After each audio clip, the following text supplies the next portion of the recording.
En 2015, Lafouine est sur le toit du monde, et pourtant, il va sortir un morceau qui va subir un tel rejet qu'il lui faudra près de 10 ans pour se relever totalement. Il faut se remettre dans le contexte. Fort du succès de ses titres aux côtés de Zao ou d'Amel Bent, Lafouine est devenu l'un des rappeurs les plus identifiés du grand public. Ses deux derniers albums se sont classés numéro 1, et il est devenu une figure médiatique importante. Il est chroniqueur régulier de TPMP avec Cyril Hanouna.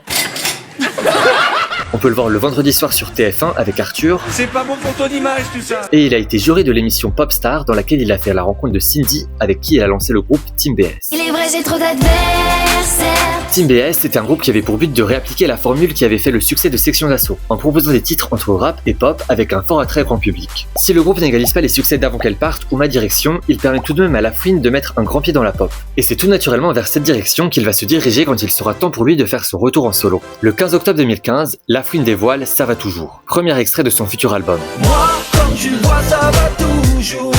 Le titre est produit par Fred Savio, à qui on doit plusieurs titres de Kenji Girac, mais également de Soprano. Soprano qui, pour rappel, quelques mois plus tôt a réussi à passer de rappeur respecté à grosse pop star avec Cosmopolitanie, ce qu'essaye également de faire Lafouine à cette période. Si le titre de la chanson fait référence à Hamdoullah Sava, sorti en 2009 sur l'album Mes Repères, musicalement, on en est très loin. Je suis sur le terre, pépère, il me faut une kahba brunie. Tu m'as vu chez Arthur Coe, G-Full, tu m'as vu chez Hanouna. Et le public de Lafouine ne va pas du tout être séduit. Au top single, Ça va toujours va se classer une semaine en 49e place avant de chuter dès la semaine suivante hors du top 100. Le titre ne marche tellement pas qu'il est finalement retiré du nouvel album de Lafouine, mais ça ne suffit pas à sauver les meubles.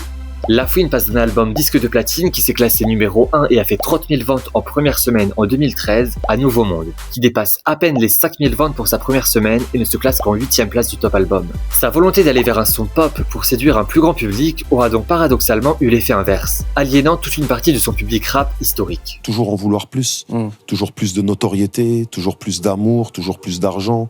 C'est un cercle vicieux.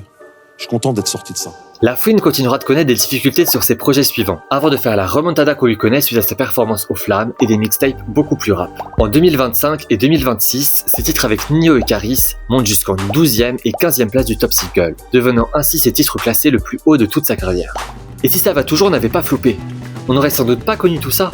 Lafouine aurait probablement continué dans la pop et serait peut-être aujourd'hui coach de The Voice et à faire des albums en commun avec Vianney. Vous préférez quelle version de la timeline ?